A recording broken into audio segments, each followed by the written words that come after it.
Shauna, Paige. Actually, let's make this clear. Shauna Wilson and Paige, which Paige, I didn't get your last name. How rude of me. Well, it would be Demuth, Demuth. Well, welcome like to the vermouth. show. My favorite spirit, might I add. So how coincidental. Well, welcome to the show nonetheless. Thank you. Happy to be here finally. Great to be here. Yay, Yeah. drum roll. Hey, drum roll. And speaking of drum rolls, how about a Cinco de Mayo roll for the fans of El Cinco de Mayo? And in the words of Shauna Wilson, happy Cinco de Cryo as well. That's right. Quite the holiday. Right. Yeah. All right. Well, wow, there's a lot to cover. I don't know. Your story is completely inspiring, to be completely frank. So I'd like to start at the beginning. So I'm going to jam that rewind button into the VHS player here. So take us back to where this whole world of you and Paige started with Sun Valley Tanning. Yeah. The tanning company started back in 2016. And what happened was, in our small town in Sun Valley, Idaho, Ketchum, we had a lady that was here doing tanning for about 30 years. And well into her 70s, she was going to retire and move away. So I kind of helped her along that path and purchased some of her tanning beds and found a little niche in the corner of a building in the basement, and 731 square feet for a really good price. And I built the walls and moved in the tanning beds and opened the tanning company. It was kind of a family affair. Like, my son's dad came and grandparents came, and we literally built the walls around the beds. Kind of interesting. Yeah. Huh. Yeah. Tell me more. Well, what's interesting about it was there was already a base clientele, but the tanning industry kind of was like, it's always been shamed, especially for like the last decade, skin cancer and whatnot. However, things have changed, and after COVID and all this other stuff, we've realized that tanning isn't such a bad thing after all. It doesn't do any more damage than the actual sun. Just, everything in moderation. So when I stumbled across the cryo, it was basically the beginning of the pandemic, when we had the shutdown and everybody was told to stay at home. My son was going online for his school, and I was trying to figure out how I was going to make the tanning company survive. 3 tanning beds and spray tanning, and try to figure out how am I going to keep my space, pay my rent and all this stuff. So I started investigating online and trying to figure out what's PPP and PPE and small business loans. And at the same time, I'm going to college online. So my son's online experience was a little bit more streamlined because I've already had experience going to school online myself. And during this process, when I was trying to figure all this stuff out, I was up late at night on my computer trying to figure out how am I going to apply for this stuff. And, they were just doing the small business stuff and stay at home and masks and, small business shut down, and everybody was shut down except for essential workers. So I was online, and I just kept, I got an advertisement popped up in my stream, and I have ad blockers on galore because I get, when I'm online doing school stuff, I don't need ads popping up. But anyway, this one particular ad for CryoSkin US kept popping up, and I would go, yeah, right. And I just, get rid of it and exit out and kind of carry on. And a couple of weeks went by, and this ad just kept coming up, this one particular ad. And before I knew it, it was like nonstop coming up. So I'm like, okay, what is this? I clicked on it. I'm like, yeah, right. Gets rid of wrinkles. Sure. I don't buy into that. Any of that stuff. Crepe, creams, all that. Yeah, this is not, no, exit out. Then it wouldn't get off my computer. It was just nonstop flickering, like across the screen, like just nonstop. So I'm like, okay, for real, what is this? And I had to investigate. So I started my investigation on what is CryoSkin? What is it? And I thought, well, for 25 grand for a machine, I went, whoa, hang on a second here. It's got to do something for that kind of money. And that's when I really started looking into it. contacting, friends of mine, friends that were doctors, friends that were dentists, to see what this stuff was. What is it, right? What is the history of it? Why is this so great?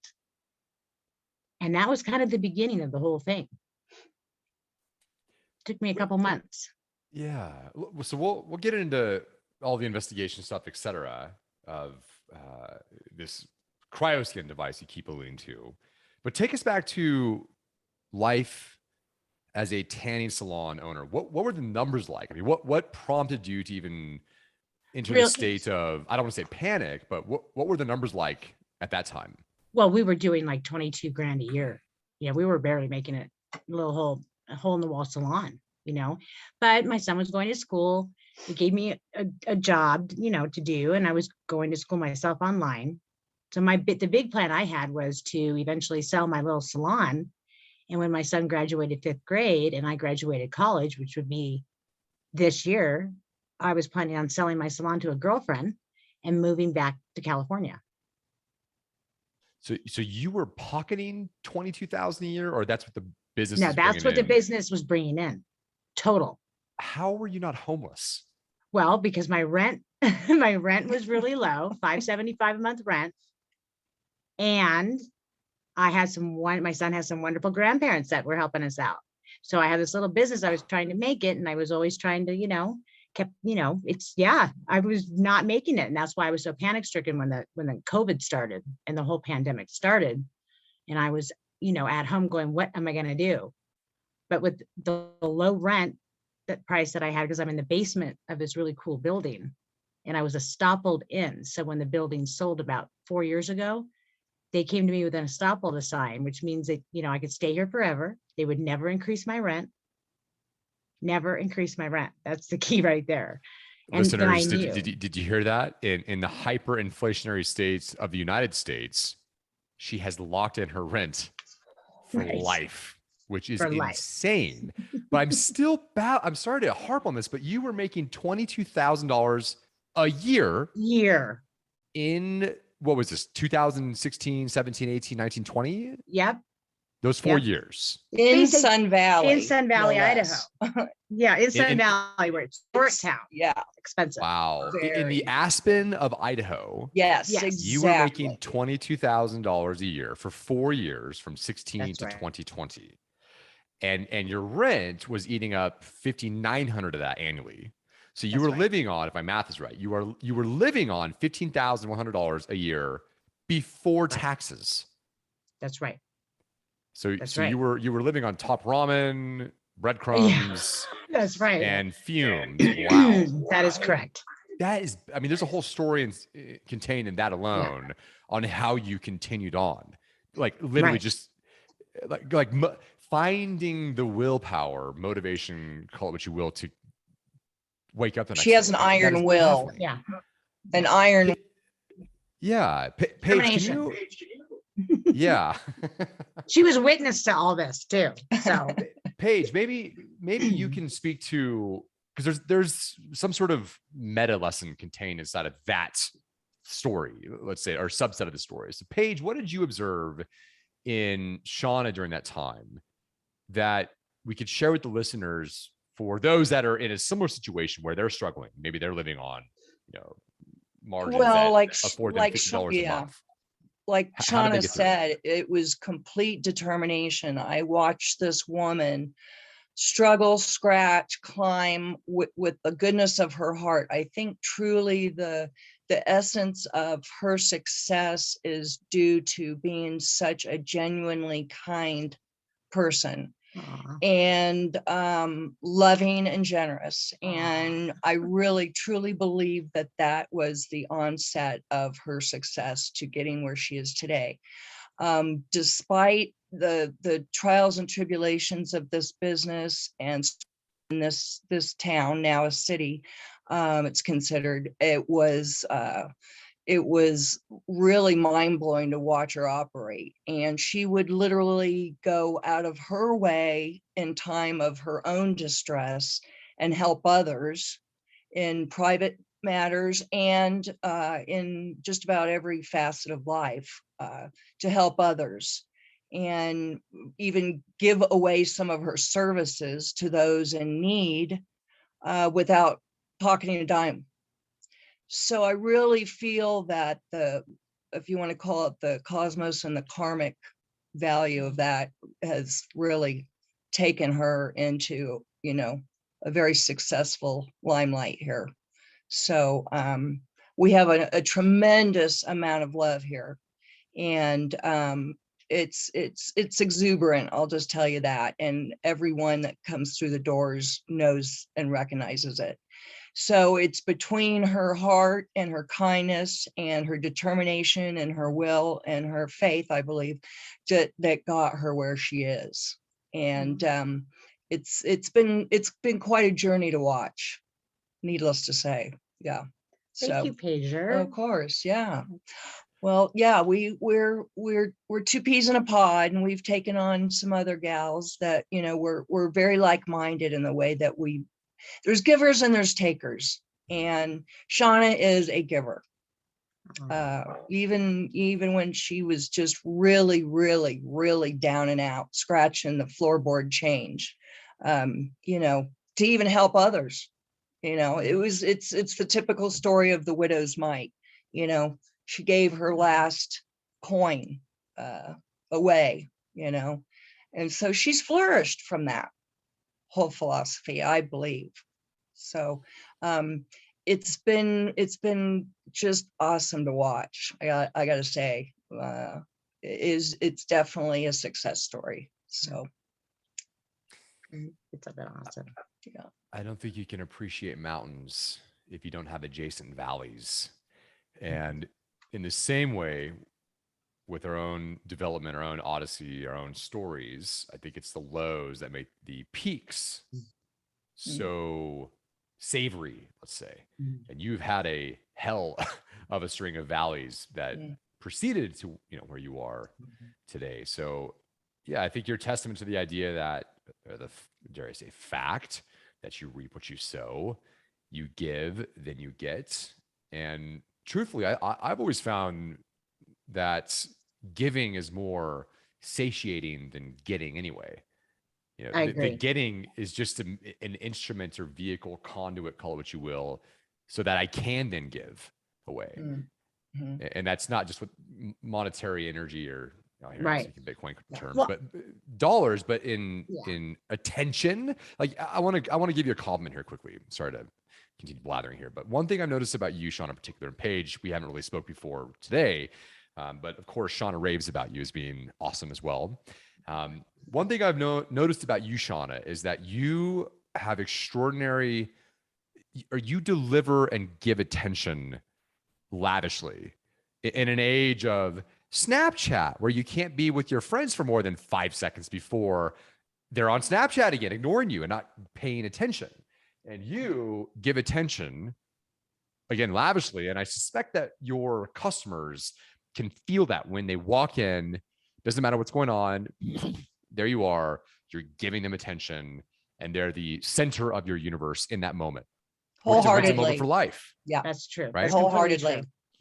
Yeah. And so there's something to that in how that has contributed to your development and progress to where you are today, which we'll talk about later. So there's the ultimate tease for the listeners, because your story's insane. It's genuineness. Yeah. It is. Yeah.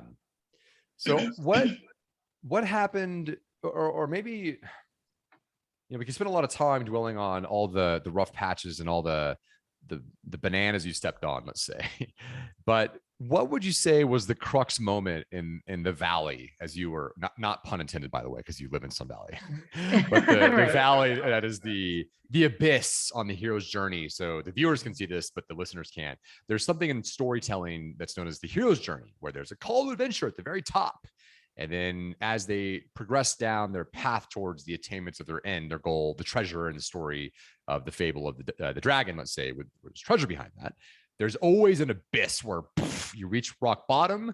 Oh my gosh, there's no way I could get through this. Rocky Balboa getting clobbered by Drago, knocked out nearly. Then he gets back up, and then bam, he progresses to the attainment of the thing he's after. What was that low point for you? What was that crux moment that then led to the the switch where you began to start seeing the light at the end of your tunnel? I think it came down to one of my best girlfriends who really kind of pushed me, encouraged me to take a risk. And I think that's what we have to do in life sometimes, is when you have good intentions and you just want the best and you're just willing to say, okay, I'm going to take a risk with this. And her name was Melissa, and Melissa was my dear friend and encouraged me. And that encouragement really kind of opened my eyes to like, let's do this. Okay, I'm doing this. I have nothing to lose. I'm going to try my best. My intentions are great. I want to just see what happens. And she helped facilitate that for me,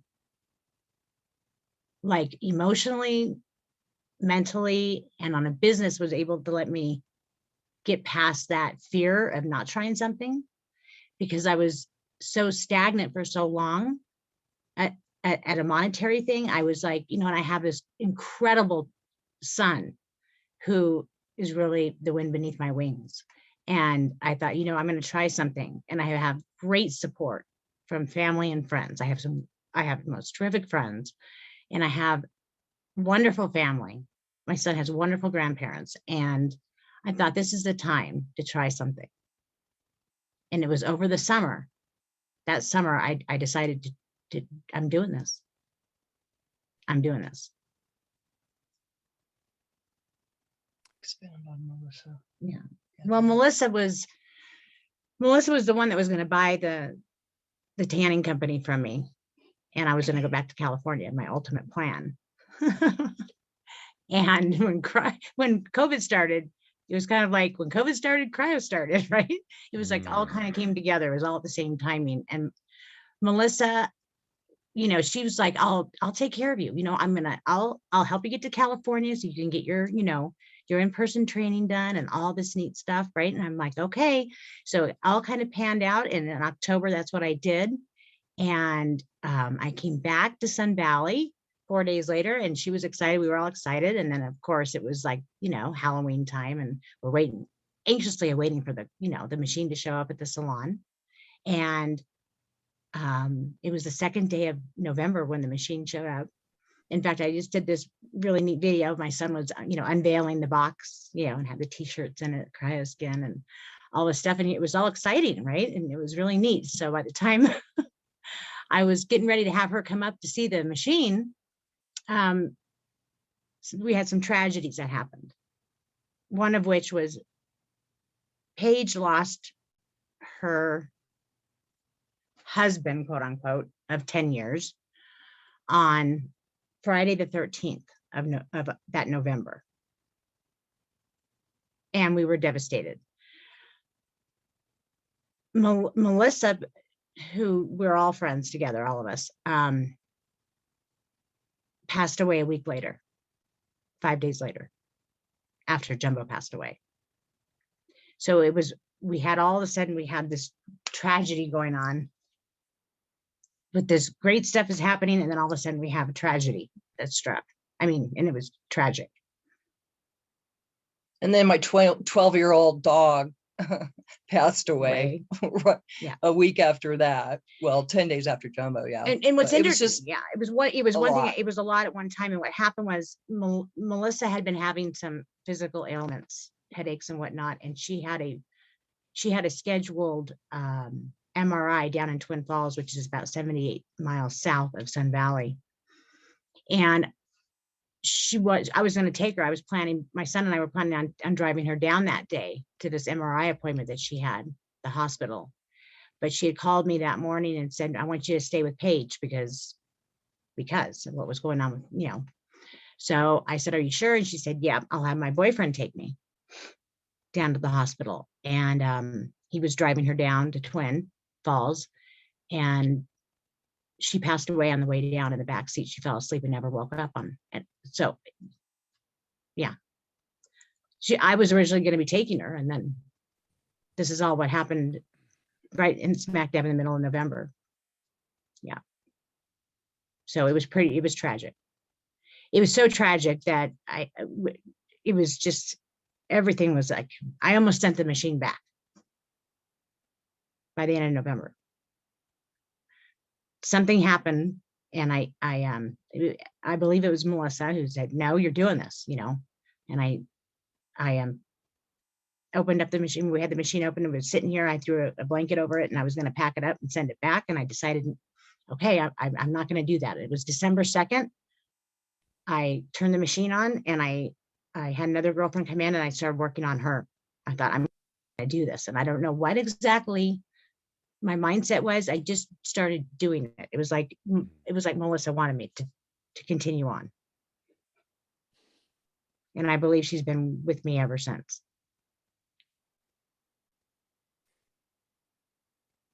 It has me thinking that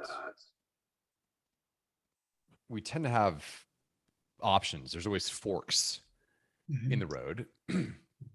Well, quite literally on the road with the on ramps and the off ramps and the highway. You could continue going straight, or you could get off the highway in that metaphor. But similarly, it seems like you're always faced with the decision of fear, of regret on your deathbed. God, I wish I would have done that. Or fear of failure. And you don't get to choose both. You implicitly choose one or the other. And it seems like in your case, given the influence of Melissa on your decision, it was something like, I don't want to go to my deathbed regretting not having done this be it for Melissa, be it for myself. And there's some sort of deep truth in that that I'm trying to unpack. I mean, what do you think when you hear that yourself? Does that resonate? Does that land at all? Yep. I think it was a sense of like determination. I had, it was like I didn't have a choice. I had to get it going. I had to start it up and see what happened. Whether it was for my own sake or for maybe thinking about her. I know she was real stubborn. So I'm going to tell you something. She would take, no was not an option. Yeah. God, I always come back to this quote from a band I used to be in, but it's a damn good quote. The quote is, "What's worse, to try and fail, or to never live to tell the tale?" And I think so much of entrepreneur success, and I'm talking like could have been entrepreneur success. So the people that, that were, let's say, wantrepreneurs, they never became successful because they were afraid of failure and they allowed the fear of regret to consume them. And now they go to their deathbed not having actualized the totality of what they could have been, what they could have created, what they could have contributed to the planet in value in whatever domain. In our case, it's in the beauty realm, of course. But you found a way to overcome the inertia of action. Because I think the most difficult step in anything is always that first damn step. It's the first step. And you take that first step where you commit to just getting started. That after, in fact, I heard this today, maybe you'll agree with this. It's not 10,000 hours that leads to your developing expertise. Now in the entrepreneurial domain, maybe it's expertise in capital allocation, decision making, hiring decisions, whatever.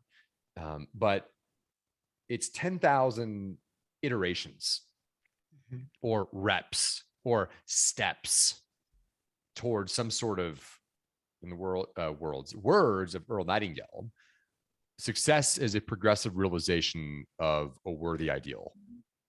And so I'm wondering, what were you thinking? What was in your head at the time where you were deliberating? Because clearly I would imagine you were deliberating, and maybe you didn't know this and, in these terms, let's say, but what were you thinking that then led to your being compelled to take action when you were faced with the dilemma of, do I allow the fear of failure to consume me, or do I go on to the end of my days with this fear of regret of what could have been? Well, what came over me was, it wasn't about me. It's for other people. Yeah. How could I be so selfish as to deny something or deny others something? Like my son, for example. What kind of example would I be if I had just decided not to try it, not to go out on that limb, when I was already doing something to better myself for him and for others by going back to college and continuing on that momentum, one class every 5 weeks. And I've been still today, I have 3 classes left. And I killed 23 classes at 1 class every 5 weeks and maintained a 4.0. So I'll be graduating with honors in October from college. At the same time, I'll be a full-time mom and navigating all this stuff. My son's activities, volunteering as a crisis hotline specialist here in the Valley locally for the suicide hotline. What would I have felt like had I not tried, when I was trying so hard with everything else, not for my own sake, but for the sake of others, to help other people? That's what led to the, I could hear, in other words, Melissa talking to me saying, you have to do this. What are you doing? Get it going. It's like I could feel her presence, and I could almost hear her saying that in my mind. I can hear her saying that. So that's what kept me going. It's about other people. It seems like it always is. Yeah. And what I've noticed is, the more I've consumed these, how I went from 0 to $100 million in 5 minutes types of videos, is that the people that are ultra successful, and again, success, I love Nightingale, the guy from the 50s. Let's just call him Earl. His definition of success to me is the best success definition I've heard in my entire existence, because it blends the way that your neurophysiology works and the dopamine circuits and blah, blah, blah, of, again, success is the progressive realization of a worthy ideal. It seems to me that the people that are successful, and I'll use the quantifier of ultra, let's say, those people are always successful because of others. Now, the hyper, like the Bezos types, it seems like those people have a chip on their shoulders.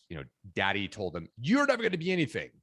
And they decided, oh yeah, watch this. And then the rest of their life is devoted to proving somebody wrong, which to me is so unbelievably unhealthy that it's sickening.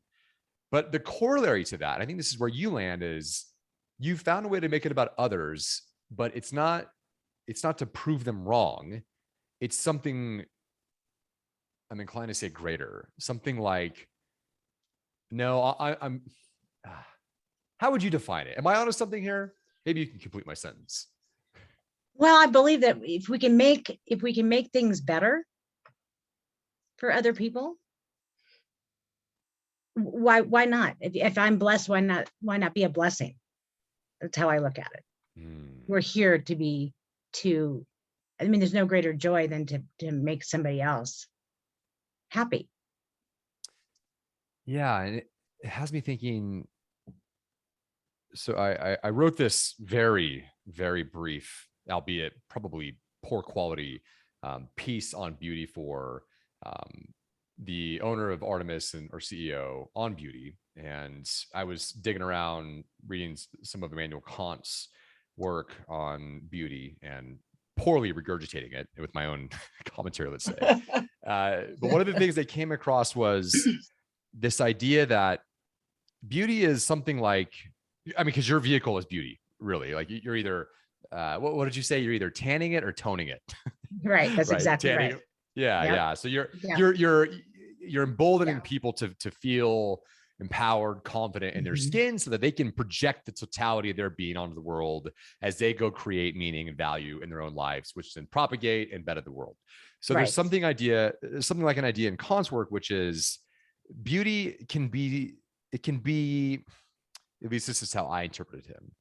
I was remarking on the fact that you can take disparate people from different domains, universes, skin colors, races, political ideologies, who cares?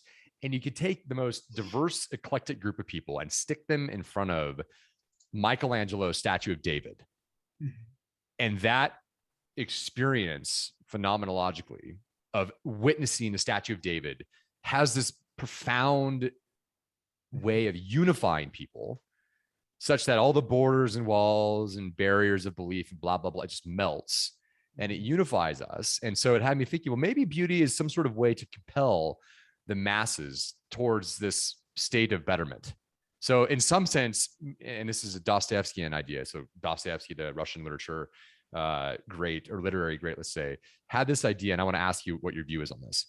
He says in the book, The Idiot, and I've mentioned this in other episodes, his book called The Idiot, by the way, which is an interesting name for a book that's amazing, as amazing as his, is that beauty will save the world. And I've often wondered, what the hell do you mean? Like, no, how? Like, really? So it seems like you're a part of that. So do you agree? Do you have any thoughts along those lines as to? I have to say, I think it's inner beauty. That's where it all starts, with who we are on the inside. Exudes to the outside. It's like what's in your being is going to be really what people see, who you are. We come across people all the time, and we can make judgment calls, and people do that by the exterior. It's like judging a book by its cover, but they really don't know what's in it until they start to read it.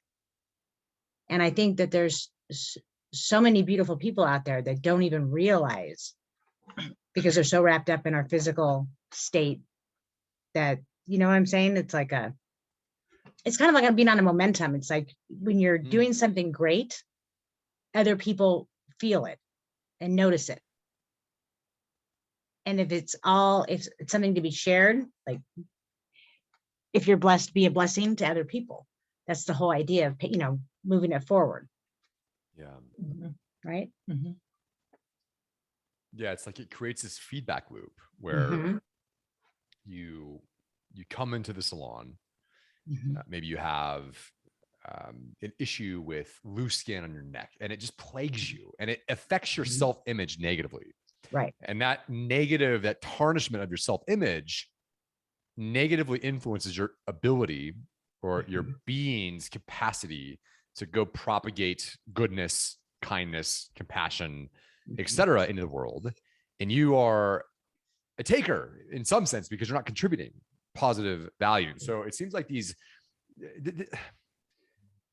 what we're doing in aesthetics, I think, is so much more important than just we help people lose inches, or we help people tone and tan their skin. It's like there's something deeper than that philosophically, but I better get off these rails, because I did study philosophy in school, so we're going to end up in a philosophical quagmire.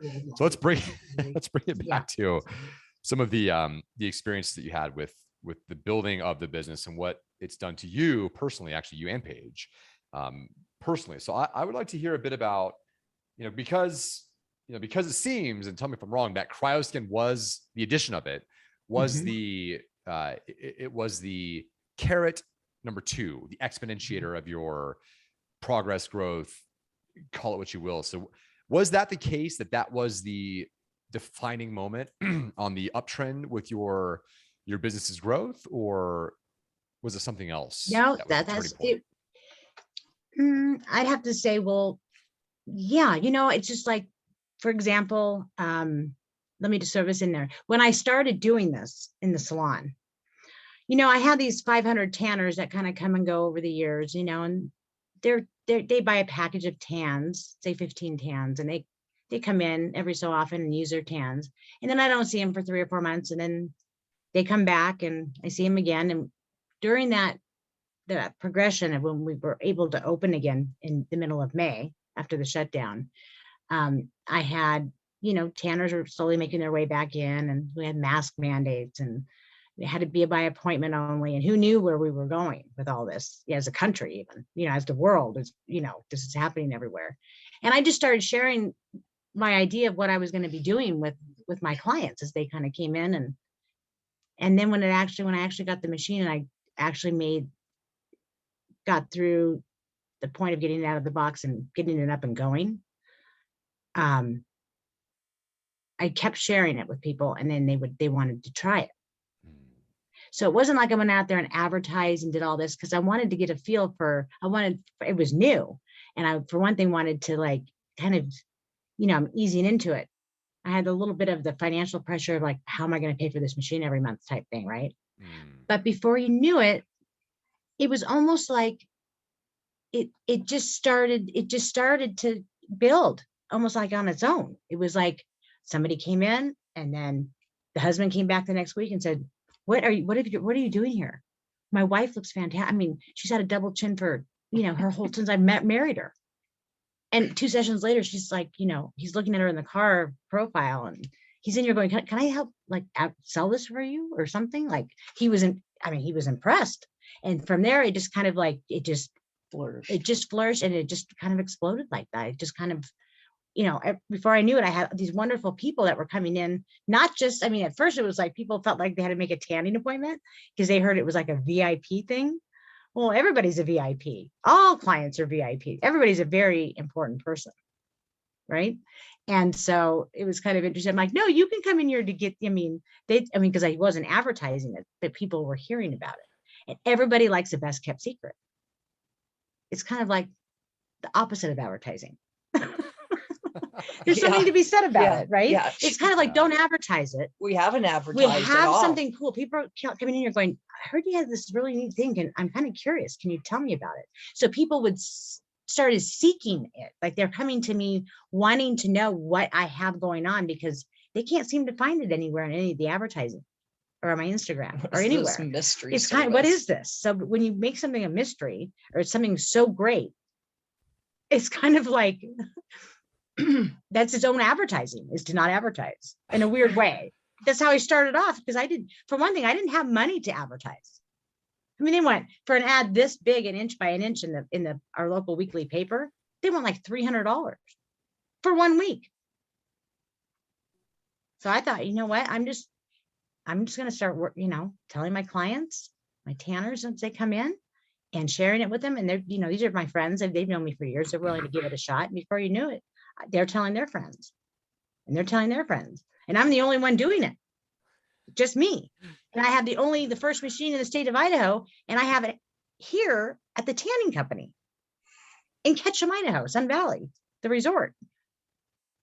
And it was like, it just kind of went from there. And it just. Your story reminds me of, I believe it's a cocktail bar in New York City called, I think, Please Don't Tell. And which is hilarious, because of course they want you to tell. Right. But the whole point of they're I might be butchering this. So if you're the owner of this speakeasy, cocktail bar, whatever it is, then please chime in to my inbox and let me know and correct me. But my understanding is that their whole advertising strategy is something to the effect of, keep this a secret, and no one can keep a secret, right? So, right. So the word just gets out everywhere. Right. Yeah. It's a sort of accidental genius strategy that you deployed there. Right. It's like, show me, don't tell me. Yeah. So people were showing it, facials, right, and all, not, and then people would ask them, and then they're revealing, go see Shauna, right? Tanning company. Interesting. So can you show us this thing? You keep talking about it. Is it, now I know the listener is going to think, oh, great, this is the part of the podcast where they show me something I can't see. Are you able to flip your camera around and show us this thing, or is it stationary?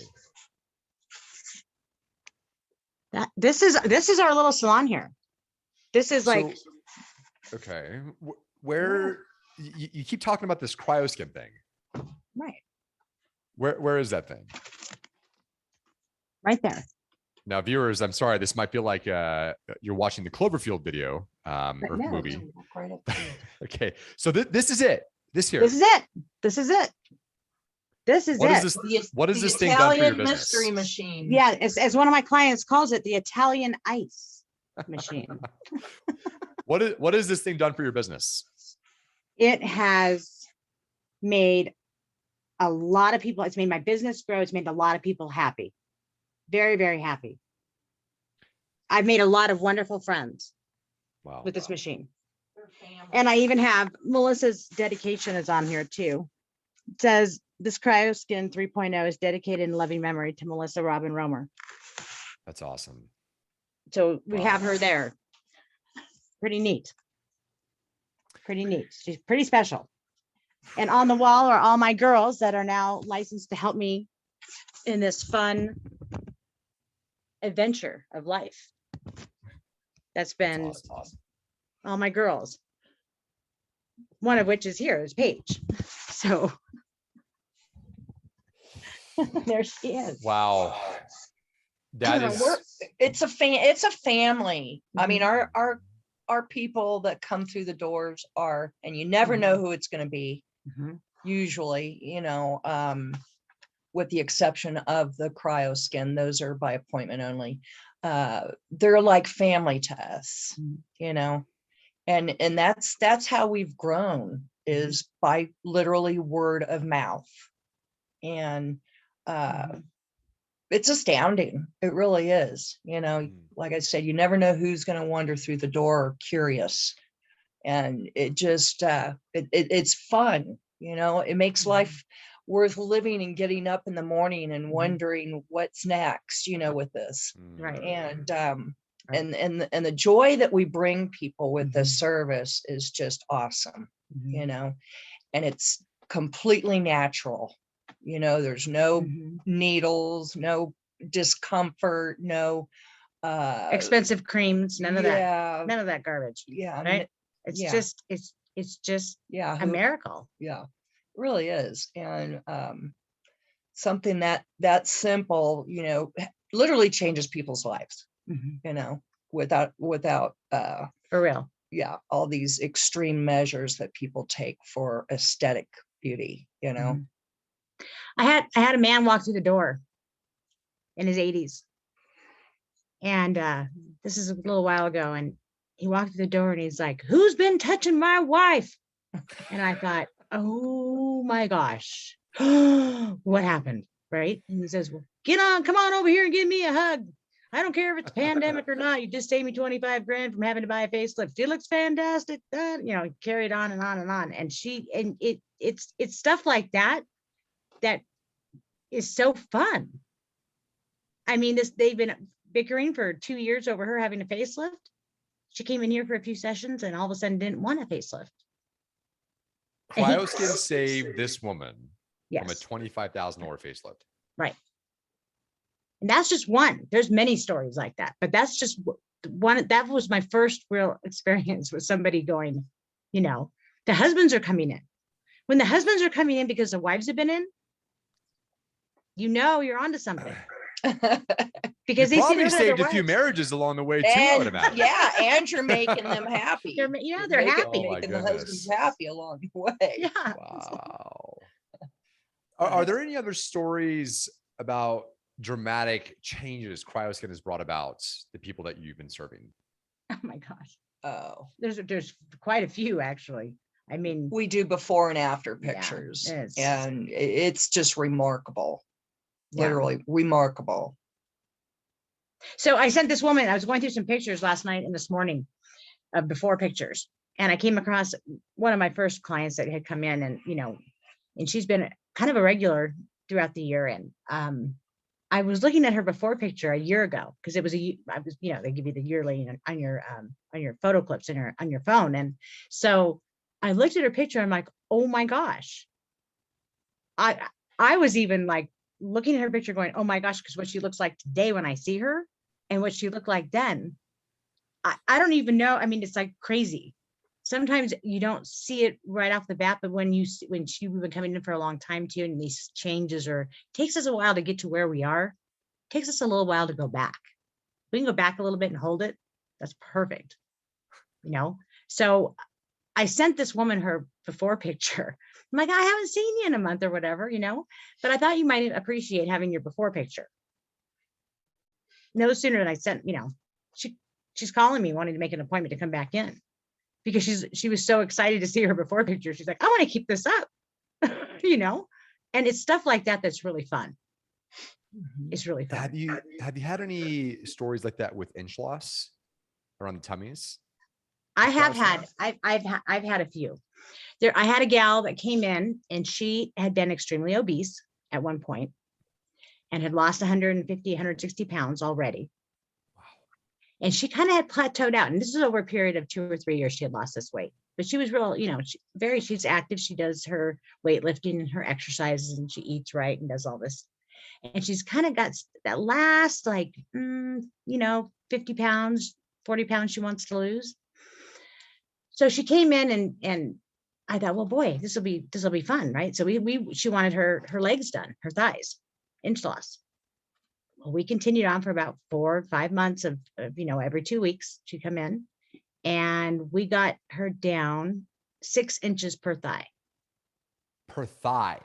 Per thigh. That's a foot altogether. So per thigh.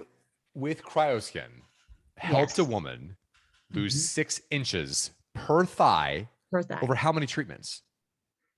About 4 months. So we're 10, 2, 4, 6, 8. I think she had 10, like two packages worth. So in 10 sessions, you had a woman lose 6 inches on each thigh with cryoskin. With cryoskin. Yeah.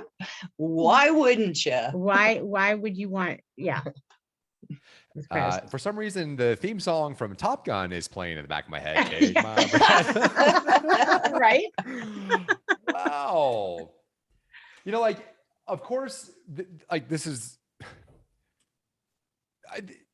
not just content. This is literally life-changing for people that experience this. Yeah. So it's not like, oh, wow, I saved $300 on my life insurance with Geico or car insurance with Geico. Like, who cares? Right. This is literally changing the trajectory of someone's life because their confidence goes from to, I think we broke the internet. Right. Right. Through the moon. And now what is she going to contribute to the planet with her new reinvigorated state? God only knows. That is insane. That is completely incredible. Wow. It's inspiring. It's totally inspiring. It's like, you ever see that show? God, what was it? Like Dr. Phil or something, you know, like those mommy makeover shows where, or even better, they take a homeless guy off the street and he looks just decrepit and disgusting and disheveled and what have you. And they put him on a stylish chair. They trim his beard. They take him to a tailor. They get him fitted in a suit. They do some employment training or whatever they do. And then he comes back out on stage and like, oh my God, who is this person? Who brought out Brad Pitt? Right. It's like, it's almost like that. It's incredible. Yeah. Jeez Louise. Yep. Wow. Well, I have to ask because I'm a nosy person. What has cryoskin done for your bottom line in the business, if I can ask? We went from doing 22,000 a year to doing about 138,500 the very first year. Let's see. So the salon is booming. My math game isn't that great. If I'm doing my math right, since you've added cryoskin, you have over 6x'd your income. Yes. And we are doubling that this year already. Shauna, I think we just broke the internet. That's amazing. Talk about changing lives. Your life has changed. Oh yeah. That's incredible. Yeah. Wow. It's been so fun. And I still have not run an ad in our local paper or anything yet. Imagine what would happen if you did. That's what I'm saying. I have a staircase out here that goes outside these windows and I'd have a line. That's why I thought, you know what? And what happened was I was the only one licensed to do it up here. So I knew by the end of last year, I was going to need help. So Paige decided to jump in where Melissa would have been. Paige has now filled that spot. And it's been exactly the way it was meant to be. And then we brought on Tony, and I had Nancy, and these are all of us are like, we're all like the greatest group of ladies ever you could ever imagine working with. I mean, women hear about women working in salons, hair salons and all the chit chat. We don't have any of that here. We don't have any of that stuff here. This is all about growing something, having fun, knowing we're blessed, and sharing the blessing. That's what it's really all about. It's not about the money. It's about the blessing. It's about what we can keep building on and sharing. And our clients are our main people. They tell their friends come in, they tell their sister, their family, because they're happy. Because when you're a blessing, you're blessed, you share the blessing. It's really, really fun. It's fun to see these people come in here and leave feeling so great about themselves. I mean, there's nothing like it. They're so excited. It's so fun. What would you say has changed about you personally since adding CryoSkin? It seems like you've been electrified. Yeah, I'm excited. I'm excited. I'll put it this way. I'm graduating college with honors in October, and I'm going to use that, and I'm going to go on and apply, at Stanford University online or Columbia University, and I'm going to study cryogenics. So I could become like the ice queen or something. I want to get my PhD in cryogenics. Wow. I want to know about, I'm thinking there's so many aspects of cold, right? I want to be a pro at it, a pro with the cold, and know even more about it than I do now. So it's a continual momentum thing. It's like it continues to pique my interest. I want to know more and more and more and more and more about it. We freeze a lot of things in this world. We freeze people, we freeze sperm, the cold, literally, you could, you go to the store and you buy a chicken you want to have for dinner. You get home and decide, oh, we're not having chicken, we're going out. Where do you put the chicken? You put it in the freezer. 6 months later, you take it out, defrost it. What happens? It's like you just bought it. You cook it up for dinner that night, 6 months later. So I believe the cold is a natural preservative. So if we can take something like our skin that doesn't fit us the way it used to, and which is the largest organ we have, and, bring it back in time a little bit and hold it, why wouldn't we do that? I'm getting a call from Wim Hof, the Iceman. Yes, there's a new ice woman in town. Better look out, Wim. You better look on your face out. was priceless. Okay, well, I got to ask then, if you're going to get a PhD in cryogenics, what motivated you to do that? Cryoskin. The cryoskin itself. That's what motivated me. It just totally motivated me to do it. That is baffling, by the way. I love it. That is baffling. Are you going to stick your body post-mortem in hopefully 100 years, by the way, in a cryo chamber to join Walt Disney and Hal Finney to come back to life in 1,000 years? Is that your plan? That very well could happen. Well, we got a guy out here in Colorado. He's known as the, what do they call him? The Iceman of Nederland. So out about 30, 40, whatever, 50 miles from Denver, there's a guy who's, what the hell's the term? Not embalmed. He's dead, but he's in an ice thing and he's just frozen like forever. So, who knows? Maybe we'll find a way to animate consciousness post-mortem, and you can come back to life, and we can reanimate you in a new body of your choosing and send you to Mars with Elon Musk. And anyway, yeah, it is wild what you can do with cold temperatures. So I'm looking forward to calling you Doctor. Yeah, well, that would be so nice. It's going to be fun. That's awesome. That's awesome. Yeah, it's awesome. Well, what have we not covered? Is there anything we missed that we should share with the audience that comes to mind? Paige, do you have any ideas? Not right now. I'm thinking about it here. Well, I think that the main focus for the cryoskin is the joy that it brings people, because that really is the main part. And not everybody knows about it. So when people are sitting here, I mean, I had a gal that was leaving for Hawaii to go to her daughter's wedding. And she'd been coming in here for a couple of weeks, tanning, getting ready to go. And how come we kind of shared with the people are standing around going, what's that over there? You know, they're waiting for a spray tan. They're like, what's that? And so it kind of like, it's so pretty. The machine is so pretty and it's attractive that it catches people's eye and they want to know about it. And that's an advertisement in itself. So when I brought this in here, and it's kind of like we are no longer just a tanning salon.